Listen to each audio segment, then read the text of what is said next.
Hey, it's me, Anita, coming to you with a quick collab hosted by Bobby Joe. It's a Christmas collab, and at the end of each month, wow, we're finished the third month. But anyhow, we are to make something Christmassy. You can crochet, make cards, do a page, anything Christmassy, and then we show it. So this is what I used. This is the paper pack I used. And then it's old stuff. I got this from Hobby Lobby.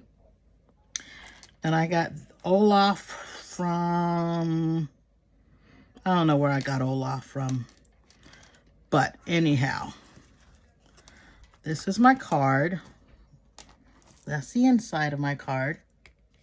And that's the outside. Oh, wow.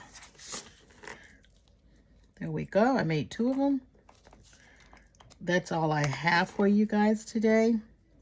For those who watch my videos, thank you. For those who just subscribed, thank you for subscribing. And those who have been with me all around time, thank you again. Do not forget to look below. I will list some more participants. So just look below so you can see all their gorgeous stuff too. All right, you guys have a blessed day. Bye-bye.